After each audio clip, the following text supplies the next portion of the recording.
Zeitgeist gives evidence of how bad ideas can have repercussions long after they have been discarded.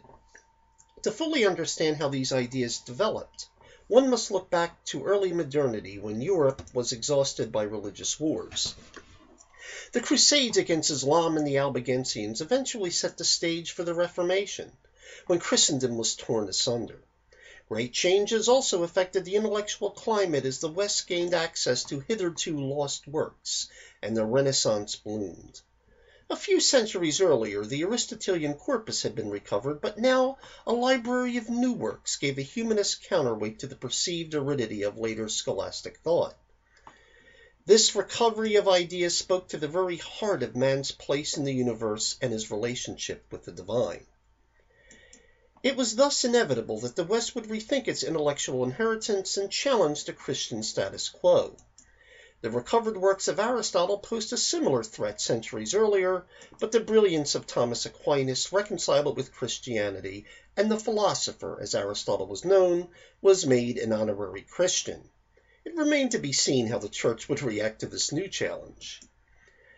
As many texts recovered were from late antiquity, philosophical movements of that period, particularly Neoplatonism, experienced a renewed interest. This philosophy was attractive because it could accommodate different monotheisms and even polytheisms, as alternate expressions of the one true divine force or God, and present the one truth behind all true religion. Neoplatonism frequently used the sun as a symbol of the divine force, and this led to the reinterpretation in late antiquity of pagan deities as metaphorical representations of the sun. Hence, in this view, solar symbolism reflected the underlying truth of the divine. At one level, the renewal of Neoplatonism should not have presented a major problem. Patristic writers had frequently expressed the Christian faith using categories borrowed from the philosophical discourse of late antiquity, and some had been Neoplatonic philosophers themselves. The most notable of these was Augustine, the most influential patristic theologian in Western Christendom, who even after his conversion declared the Neoplatonic philosophy to be the most compatible with Christianity. However, Renaissance scholars had never been exposed to Neoplatonism unmediated by Christian authors, and unlike their forefathers in the faith, were not raised in a culture where these philosophical ideas were part of the normal discourse of the educated classes.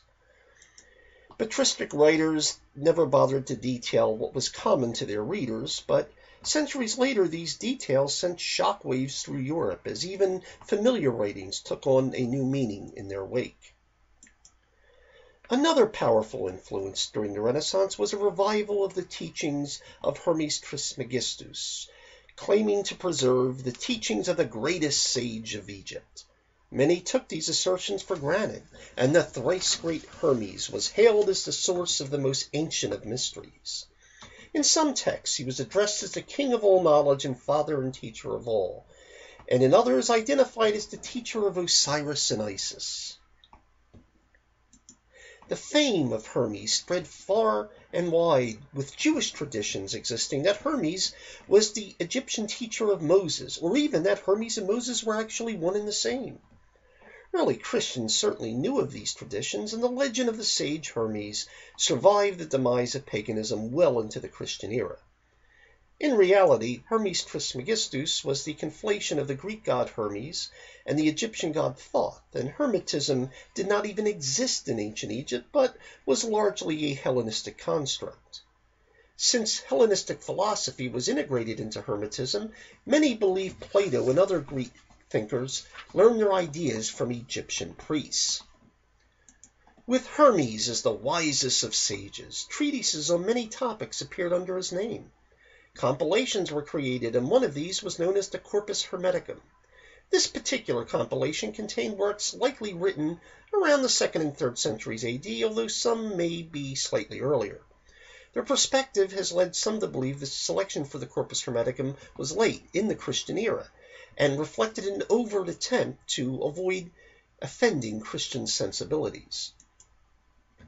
As the era of Christendom dawned, the sage Hermes Trismegistus was synonymous with ancient wisdom, and many praised this wisdom, including some Christians.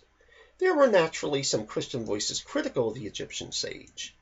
Best known of the critics was Augustine, but even he believed Hermes was a great sage whose primary sin was muting his wisdom with the corrupt practices of Egyptian paganism.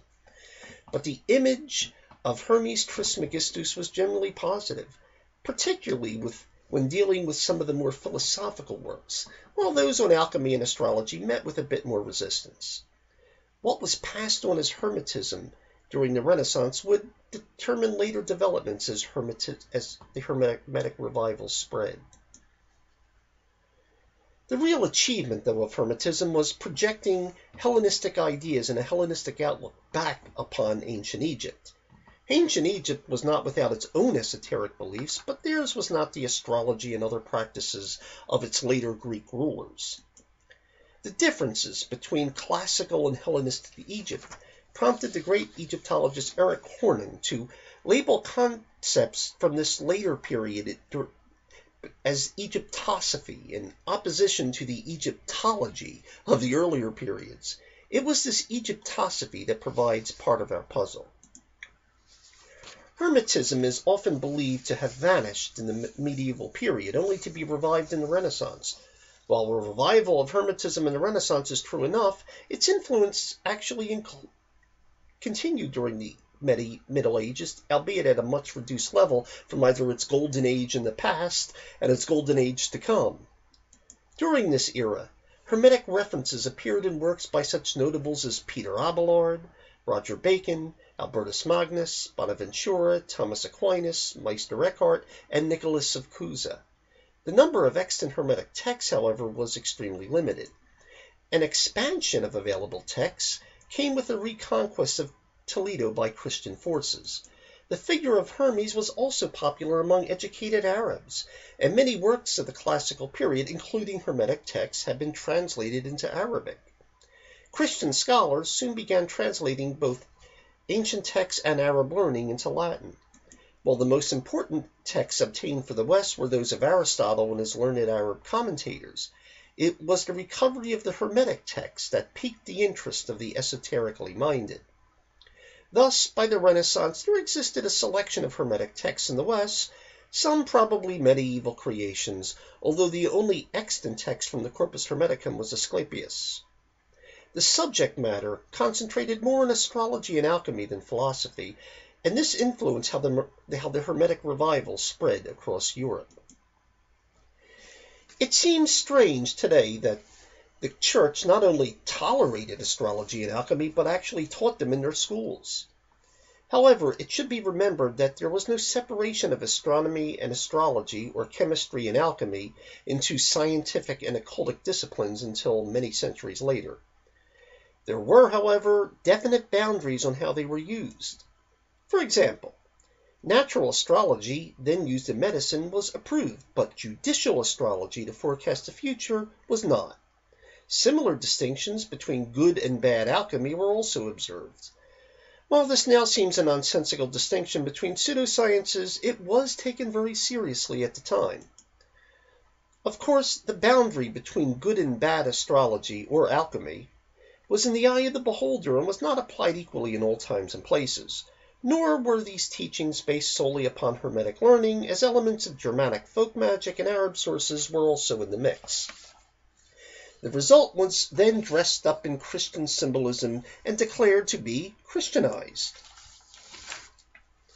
Renaissance Hermetism could actually take one of two paths. The first was the magical path, one might call, of the astrological and alchemical texts recovered from the Arabs. The second was the philosophical path of the texts in the Corpus Hermeticum, but these texts were not available, for the most part. That would soon change. Another important influence during the Renaissance was the Jewish mystical tradition of Kabbalah. Long before Madonna, the pop star, not the mother of Jesus, popularized Kabbalah as a form of Jewish theology light, it was, in fact, a Jewish mystical tradition. While the recent showbiz-inspired phenomenon evokes images of Hollywood stars mumbling New Age platitudes while wearing a red string around their wrists, the actual tradition has little to do with these trivialities of entertainers. There is, however, disagreement on its scope, with some sources applying it to almost any form of Jewish mysticism, and others limiting to beliefs and practices derived from such texts as the Zohar. Important in Kabbalah is the belief that the Hebrew letters of the Tanakh have hidden meanings understandable only to the adepts. The supporters link it to Moses and believe they have secret wisdom from God, not possessed by those following the literal texts. Given there were similar practices in Hermetism and an alleged connection between Moses and Hermes Trismegistus, it would not take long for someone to conclude Kabbalah was derived from the secret wisdom of Egypt learned by Moses from the Egyptian sage. Christian mystics later added their own additions to this framework and constructed a Christian Kabbalah.